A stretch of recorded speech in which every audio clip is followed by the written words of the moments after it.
Brilliant. Hi, everybody.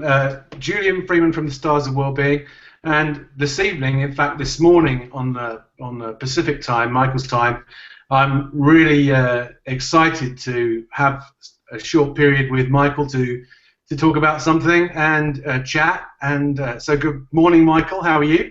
Good morning. I am, as you'll hear throughout this, I'm getting by just fine. Now, this is kind of ironic, I think, because the thing that I'd love to talk about this evening or this morning is innate health.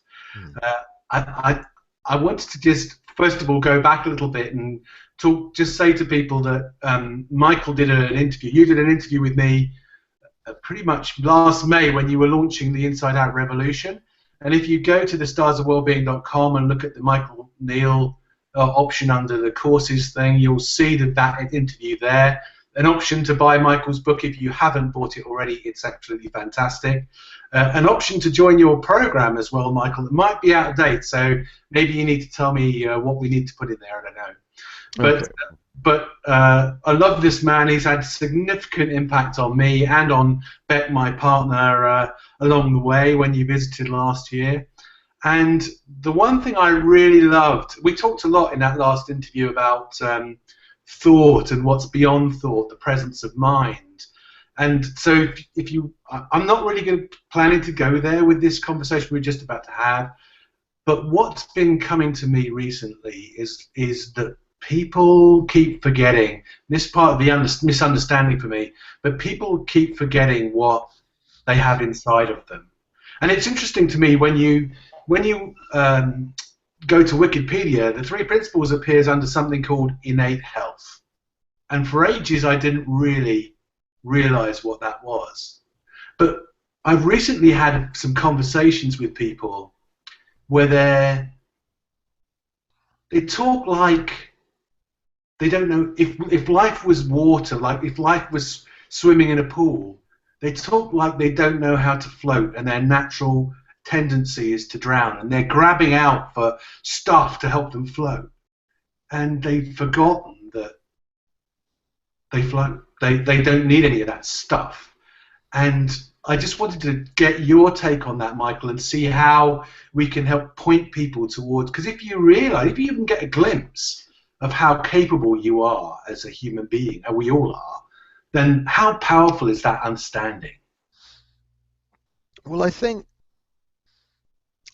it is at the heart of the conversation, and I think maybe part of what throws people is that we talk about it as if it's inside you, as if you are the manifestation.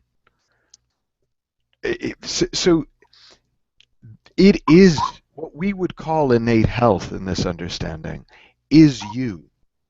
It is your nature. Your body, your mind, your thoughts, your experience, that's a manifestation of you. So it's not like the manifestation, inside the manifestation is innate health and the manifestation is the real you. The real you is the innate health, and part of the manifestation is this ego, mind, body thing that you call Julian and I call Michael. And that's why we forget, because we're identified with the ego, mind, body thing. And then we try to convince ourselves that we, ego, mind, body, have innate health. Well, no, you are innate health. You are a perfect potential for anything. And one of the first creations of that perfect potential is the ego, mind, body named Julian, and the ego, mind, body named Michael, and the ego, mind, body named whatever your name is if you're listening. Right. And I think that sometimes can make it a little bit easier to see. And it's why my being sick, as we discuss innate health, it's incidental. Because at times, what comes out of that perfect potential will be illness, because once you're in form, you're subject to the laws of form. Once you're on the physical world, you're subject to the laws of physics. So being sick isn't a lack of understanding. It's one of the things that happens in the world of form. So is dying in the world of form. But that neither disproves, discounts, or even really has anything to do with your true nature. Because your true nature exists before the form, before the formation of this individual self that you call Julian and I call Michael. And in a sense, that makes me, you, and whoever our listeners are, indestructible, right? Well, and immortal and eternal and infinite, yeah. But we also, there's this manifestation, and that isn't indestructible. And so we get to live in that apparent paradox that at core, who we are, what we are, is untouchable by life. But the bit of it that we interface in the world with is very touchable. Which is why Sid Banks would say life is a contact sport. At the level of form, you're going to run into some stuff. And, at the level of form, that's going to affect you. But at your core, it can't touch that because that exists outside of time, space, and matter. I'm realizing I didn't really ask if you were okay with us going esoteric right from the beginning. No, I do think it's really important because people spend a lot of time considering that they're totally destructible and trying to protect themselves from all manner of things that they think might harm them. When if you look at it the way you're describing, it's only harming the world of form. It's only affecting the world of form. And the world of form is made to be affected, right? The world of form that's where the game plays out, right? We don't go to the movies to watch the projector. We go to the movies to watch the projection. We aren't, I don't think, born into bodies purely to find our way home. I think we're born into bodies, and once we find our way home, once we wake up to this deeper truth about ourselves, we're here to play in the world. And now I'm making that last bit up. I don't know why we're here really, but it seems to me that as long as I'm here, I may as well enjoy the game. So it's really nice to know, last bit of it, it's really nice to know and be reminded that it's a game and there's nothing real at stake. So this is where that famous Marianne Williamson quote of like, "Don't play small." I'm really shortening it, of course, but no point in playing small. Kind of comes in for me, And so many of us are so busy, going back to my original metaphor that I used at the start of this session. So many of us are busy trying to grab onto another bit of flotsam to try and be more buoyant. Because then if I can get enough bits of flotsam and if I can stitch them together, then I can relax and I'll really float. Right. The irony being all the flotsam goes away and there you are bobbing up to the surface again and again and again. So this is a time. So I put out there for people to see if they had some questions to ask you. And this would be a great time to bring one of those in. A guy called M. I'm not going to keep people anonymous, but he asked about the tendency in the world today is massively towards depression. And he's like asking the question about what's causing that, how's that, and that seems to be quite relevant in this little bit of the conversation. Why do we all, or so many people, seem to be drawn in the Beck will kill me now, the wrong direction, or a direction that doesn't seem, if you really understand innate health, it doesn't seem like the perfect direction. I think, the first thing that I would have to respond to is I'm not sure that the world is any more tending towards depression than it ever was. I have no, I've never had that thought before. That's never occurred to me. As I think about it now, it doesn't strike me as necessarily true. So I can't speak to why the world would be trending in a way that it doesn't necessarily look to me like the world is trending. Yeah. But I think I can speak both personally and professionally to, you know, why do people get depressed and overwhelmed and shut down? And I think it's because people live with such anxiety. You know, I remember likening it once. I was giving a talk in South Africa, and the metaphor that came to mind was something that has like a hairdryer that has a switch off so that it doesn't blow the mains. So if it's been running too hot, it switches off so that it can cool down before you use it again. Because if you kept using it, if you kept overriding it, it would burn out the engine. Well, we have learned to function societally at such a high level of stress and anxiety that that switch gets flipped in us, and for our own protection, the system shuts down. It shuts itself down. And we experience that as depression. And then we try to overcome it and keep using the hairdryer when it's switched off so that the engine can cool. And so then that perpetuates the condition till it becomes seemingly a property of hairdryers. And it isn't. It's just a misunderstood self-preservation mechanism. Because if you let it cool down, it'll work fine. It's not designed to be on all the time. Our thinking mind is not designed to run at the pace and speed and 24/7 schedule that we keep it going on. And so it does. It burns out the adrenals. It burns out the chemistry of the body. When you start to settle down, when you start to live more in tune with this innate health, this deeper self, this calm at the center of the storm, the hairdryer doesn't need to switch off. Your brain doesn't need to shut down because it's running well within its purview.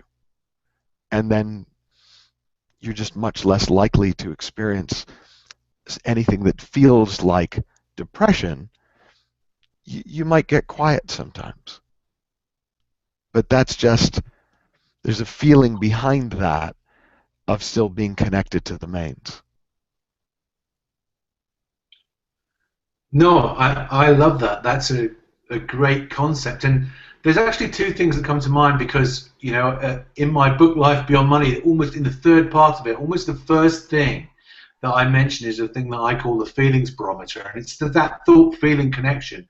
To me, it's an invaluable guidance system. If you can listen to it, to what your feelings are telling you, they can guide you back into that place that I think you were talking about, the kind of optimal place for you to operate from. And then there's something that I remember from a talk that you did at, I think it was St James Meeting House, where somebody asked you a question about, you know, you've been talking about the principles, and somebody said, well, I know, you know, my partner or something has got terminal cancer, so what's that all about? How's the principles causing that? And to me, there's a link where if you go beyond overloading your feelings, if you go beyond overloading the hairdryer, you get to an even stronger physical response from your body, kind of telling you, giving you that feedback. Would that make any sense to you? I think, excuse me, I think you could use that as a feedback mechanism. I don't know if that's what it exists for. Okay. I don't know that physical illness is just a barometer, but you could certainly use it as a subtle clue that you might need to make some changes. And actually people do. The most common reaction I have come across from people who are diagnosed with terminal illness is best thing that ever happened to me. Even if they wouldn't wish it on their worst enemy. Because it seems to invite a kind of a permission to go back and follow your own inner promptings in a way that many people have been conditioned out of from a very early age. I think my take on physical illness is that our bodies have certain genetic predispositions, and when they live under enough stress, those genetic predispositions get triggered.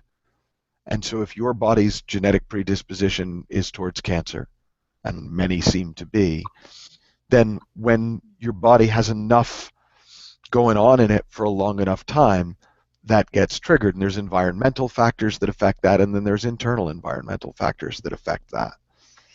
So it's not that you caused your illness. It's that the internal environment that you live in impacts at what point, if at all, those genetic predispositions get triggered. And that's essentially what the field of epigenetics is a study of, is the impact of environment on our genes. Mm. And that environment is largely internal because we live in an experience of thought, not an experience of circumstance. But we also do live in a physical world where there are toxins and there are other things. So I'm not saying it's completely exclusive, but it is largely mitigated via thought. Cool. So that's kind of the part of things. I think we've just talked about the part of things where when you're not on track or when you're not on your optimal flight path, being the plane and not the pilot, when you're not on your optimal flight path, then you've got some feedback mechanisms that are pointing you, that are giving you some idea about where that flight path is still. What's the good stuff? What's the good stuff? Well, let me back up, because I think somebody could hear that as it's telling you you're off track with what you're up to in the world. I don't think it's telling you anything about what you're up to in the world. I think it's telling you you're off track with how you're using this mind-body mechanism. It's telling you that what you're doing with thought is not the healthiest thing you could be doing with thought. Right. It may or may not have anything to do with your life path. It's just feedback about the internal mechanism. And I just want to clarify that, because I think sometimes people think, it's telling me I should change my job. Well, no, it really isn't. It might be telling you that you've been ignoring an inner prompting for a very long time, and you've been generating a lot of stressful feeling through the mind noise that you've used to override that inner signal. And if you stop doing that, you'll settle down, and part of that might involve changing your job. But it isn't the job. Otherwise, we'd be in an outside-in world where if I have the right job, I don't get cancer. And I don't believe that that exists. Brilliant. So actually, that's probably a good time to bring in another question that I was asked to kind of throw into the mix, which is that there's another guy that he's been trying to quit smoking for a long time, and he knows that it's good, right? And yet he's read Alan Carr and all those other things, etc., and he's still smoking, but he doesn't want to be smoking. So how does that fit, he with this whole innate health thing? Well, I mean, I will propose a couple of fits. I don't know that it fits, that it's anything to do with innate health. Innate health just is. Yeah. Innate health has no impact directly on the choices that you make. I can have innate health and jump off a cliff, and my body's going to get pretty mangled. Yeah. Now, if I'm tuned into it, I'm probably less likely to jump off the cliff. So if I'm smoking, chances are that that's the coping mechanism that I've come to for dealing with my stressful thinking that doesn't look like thinking. So I'm creating this internal stressful environment via thought, and my way of dealing with it is through nicotine or pot or whatever he's smoking, right? Well, one thing is, as I stop generating such an internally toxic environment, because I'm more tuned into this innate health and it's guiding my thinking more, I'm doing less personal thinking and allowing myself to be thought by this deeper mind more, chances are I'm going to be less drawn to a coping mechanism for a problem I'm not having.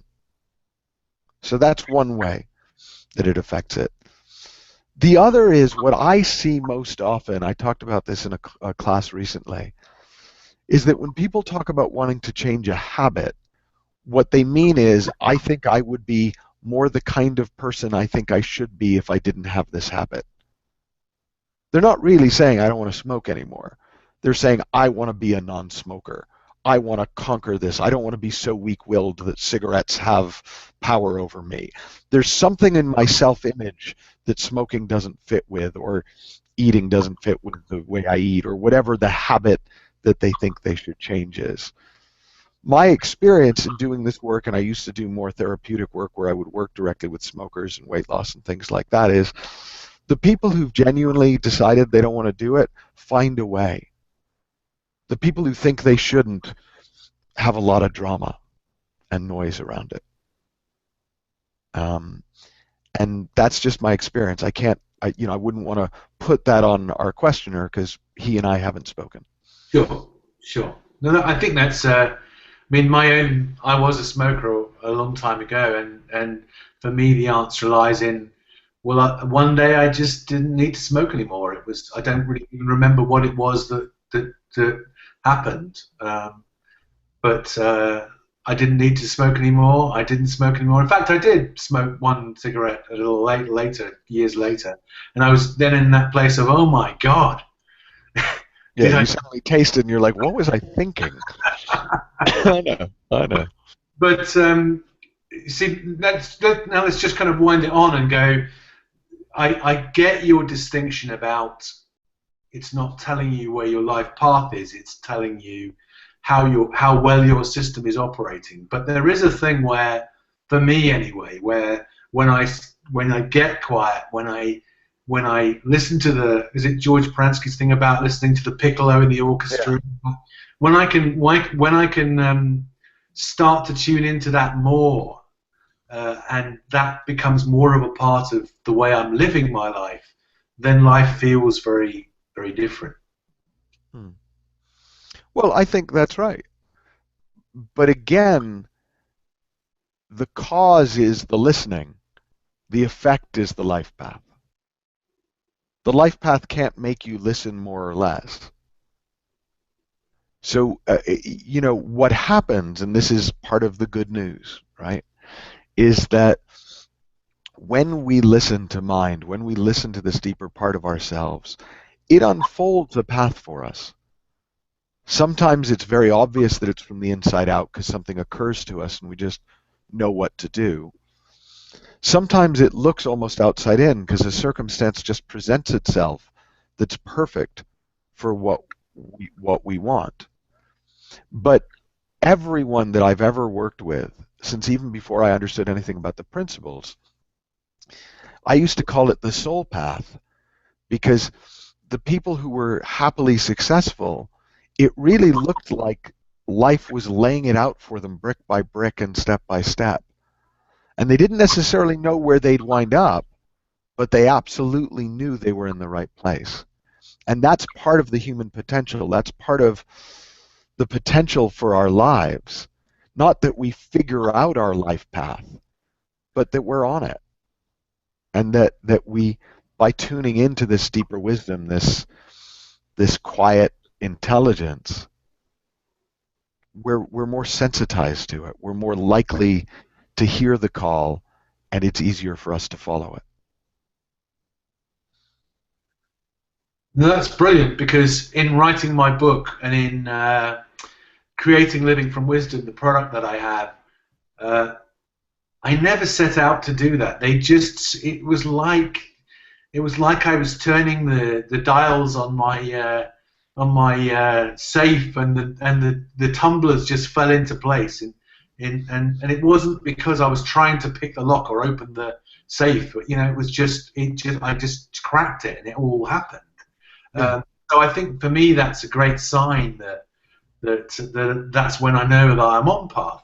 Having said that, the other side to that is, if I go back to my own personal ego, quite often I get into some thinking about, well, where the hell is this leading? I just don't know anymore. And in the life I lived before all of this, which is written out in my book, I lived in a kind of very controlled way. It was all about planning stuff, setting goals, objectives, achieve. This time of year would be, what have we achieved this year? What are we going to do next year? And all those kind of things. And to move away from that to using this guide, to operating according to this guidance system, I just do get those feelings of, I just don't know what's happening anymore. What's going on? Well, to live 100% inner-directed life is so out of pace with the culture that you're going to bump into some stuff. You're going to bump into stuff in the world, and you're going to bump into some thinking that, in a way, is nothing to do with you, that you just picked up in the pond that you've been swimming in since you were born.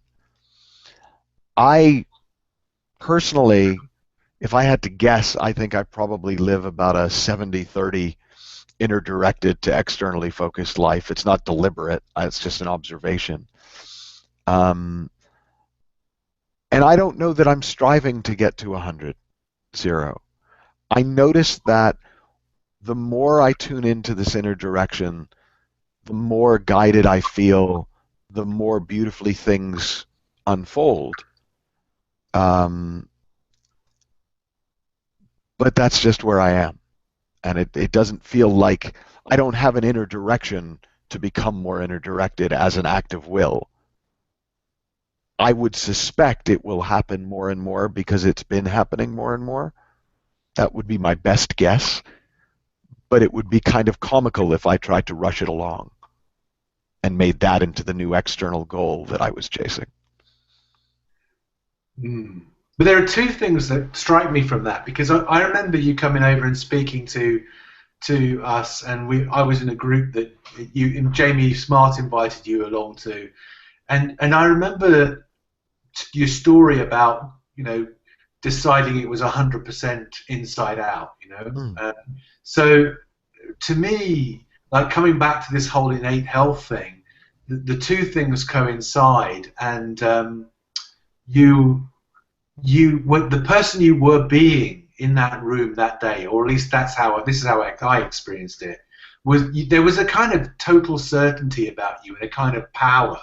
And I bumped up against that again in the beginning of this year when I met a guy who's now a friend of mine, called Steve Adair, and he was so certain about that wisdom is bringing everything that we need to us, and that again, there's certainty there, and that's why I wanted to talk about innate health today, because I think there's a certainty there. Mm. It's something so fundamental, if coming back to what I said right at the start, if we just get a glimpse of any of these things, it's going to change us and how we respond to life or take part in life. I don't quite know what the words should be at this point. Well, here's the difference for me. I can see absolutely a truth about life. So I can see the truth of the inside-out nature of experience, that the mind is a projector, not a camera.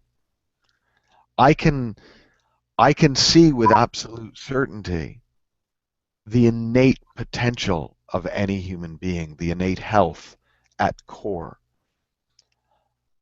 I don't have certainty, and I don't know that I'd be better for having certainty about how one should live one's life. So I do think there's no wiggle room with truth. But I don't think how one chooses to live one's life is in the realm of truth. I think that's after the therefore. That's after the fact of thought. That's after the creation of a separate self. So I think you can argue the toss however you like there. So for me, seeing the truth of our pure potential is very, very powerful. Living with an awareness of that is very, very powerful. What you go do with that, that's yours. That's your life. And I don't think my opinions should have more weight than anyone else's there.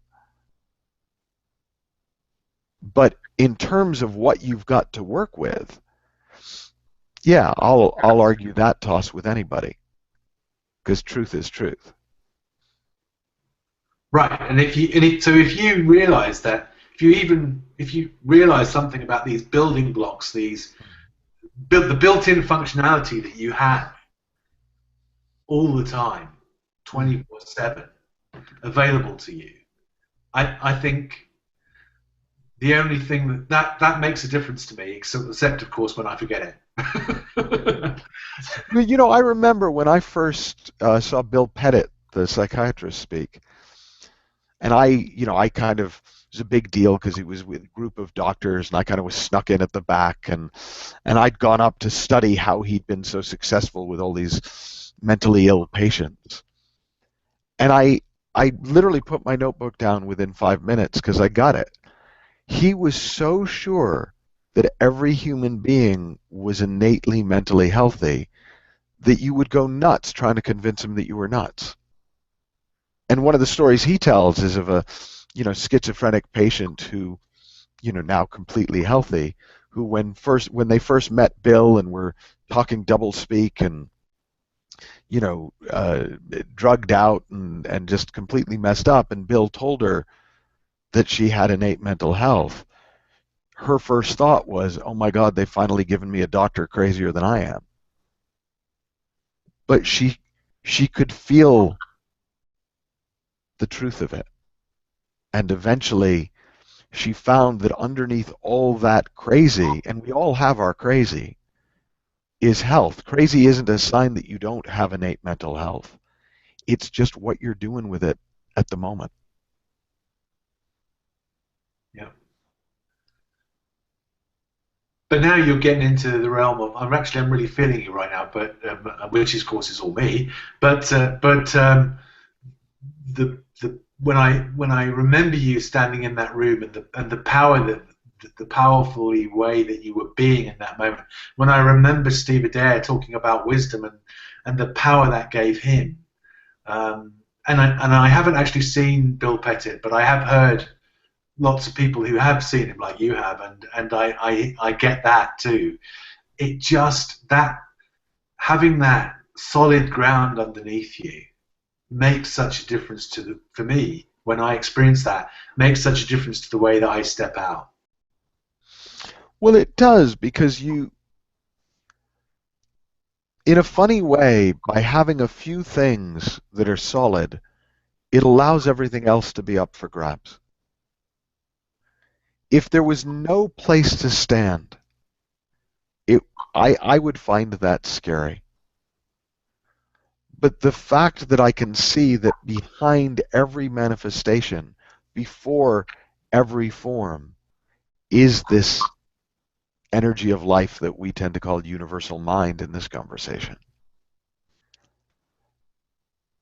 When I can see that everything gets created from nothing, so the fact that I can't see what's going to happen doesn't matter because it hasn't necessarily been created yet. Then the fact that nothing is fixed and everything is transient is very exciting. Because then every day I get to play on an open playing field with a blank flip chart, with a blank canvas. And if I don't like what I painted yesterday, I get to start again.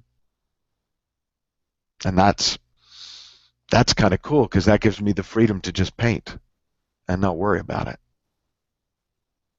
I might have mixed a couple too many metaphors in there. Well, something that struck me that fits me very much at this point is the there's an really old book by a guy called Marcus Back, written in the 80s, called The World of Serendipity, and it was about the princes of Serendip, which is kind of the story where the word serendipity comes from, where they were always sent out on quests, which they always failed in, but they got to be really good at seeing the other opportunities, seeing the other stuff that was available to them while they were on those adventures. And that, to me, is one of the tricks here. Is when you have that blank canvas, you're not looking for a particular color or a particular diagram or design to draw, etc. You have just a huge amount of freedom, and it's all there out. It's all, and the thing that Steve Adair, brought for me was like, it's all out there. It's all out there. Every possibility, not the one you're looking for. Every possibility is out there. Dickon has this lovely moment where in my Living from Wisdom product where he goes, you think mind can't solve every problem that you've got. Mind is busy running the whole universe. So your problems are really small in comparison to all of that. So that's available to you all the time. That seems like that makes the world such a hopeful place. Yeah, I mean, it's that great scene in Indiana Jones where he's been fighting all these people, and then suddenly the big boss comes with the whip and faces him down, and he just pulls out his gun and shoots him. Right? We think we've got to fight our way through everything ourselves. We think that, oh my God, this is so scary. They've got knives. Well, we have guns. This is a horribly un-PC metaphor, but it's like we are bringing so much more to the party than we tend to realize. And so we get daunted by something that when we first see it, we think, I don't have the resources to deal with that. But we don't realize we don't only have our resources. We have the resource, the ultimate resource. We have the whole universe. We have the wisdom of the ages behind us. And that just makes, there's an interesting statistic that as parachutes have gotten safer, skydiving accidents have not decreased at all. And they were looking to understand why this would be, that parachutes are statistically so much safer than they used to be, and yet skydiving accidents have stayed at a pretty constant level. And it's because when people feel safer, they take more risks. Because we like to live at that edge. Well, as we start to see the inherent safety net of mind, the inherent safety of our innate health that cannot be damaged by anything that happens, we may well take a lot more risks with this body mind. We may well go out and put it into bigger games and more dangerous situations. We may well go, there's so many people I'm working with at the moment who are either flying out to West Africa, or preparing to fly out to West Africa, just back from West Africa dealing with Ebola. Well, why would somebody run towards the gunfire? Why would somebody willingly put themselves in harm's way? Because they know that ultimately that bit isn't up for grabs. And they want to do something with what they've got. And what a wonderful opportunity to be of service. Now, that doesn't mean if you don't do that, there's something wrong with you. You hear that call or you don't. And if you don't, you hear other calls. But one of the reasons that I think many people who've got a deeper understanding don't necessarily live all blissed out, serene, totally calm all the time is because they let that grounding, that grounding allows them to play bigger games. So they're still at their edge. It's just that their edge is on so much bigger a piece of land than it ever was before. And that, for me, that's the human potential. That's why I would never say, this is how you should live. But I will say to my dying breath, this is what life is, as best I understand it. Perfect. He takes a sharp intake of breath, breathes out. And actually, let me say that you looked, before we started this call, and you were drinking your medicine, etc. You look a whole different guy now than when you started this call. It's fantastic to see. So that's great. And I think we've done innate health. I think we've given people as much of a. I always remember there's a wonderful Anthony DeMello bit where he kind of talks about the words not being the concept, and you can only use so many words. So I think we've done a great job so far with innate health. And I know you've got to go to your radio show, so let's just kind of wind down. I just wanted to bring in, at the end of the interview, and you can get it on my YouTube channel, Julian at starsofwellbeing.com, there's a little bit where you did your Desert Island Discs, which was like, where are you going now? So would you like to just give us 5 minutes on, given the grounding that we've just been talking about and all the fantastic success you've had playing bigger and bigger so far, which I absolutely commend you for, what's next? I mean, I have a sense of the next 5-6 months specifically. So I'm just about to launch a course on your relationship with money. Not a course about how to have more of it, how to have less with it, what to do with it, but literally your relationship with it, because it seems to me to be again and again and again one of those exceptions to the rule that people have. I know it's all inside out, but my bank balance is real. And so I'm looking forward to exploring that, as much for me as for the people who come along. We're in the middle of a big Living from Mind program where we're exploring what it is to live from that deeper place. I'm going to be launching the first Creating the Impossible program that I've done in about 4 years with a big group in January. And that's a program where you take this out and play with it. You take on a challenge that you're going to fail at. Like, what did you call the Princes of Seren? Serendipity, yeah. Serendipity. Yeah. Right. So yeah, you deliberately take on something that you're almost certainly going to fail at, and you see what you learn along the way. I'm excited at the idea of sharing this with people who aren't necessarily part of this community. Who are interested in having more wonderful lives, in being happier plumbers, not necessarily in becoming 3 peers. Yeah. But I don't know what that's going to look like, and I don't feel the need to know. Like, it doesn't feel to me like it would be better if I knew.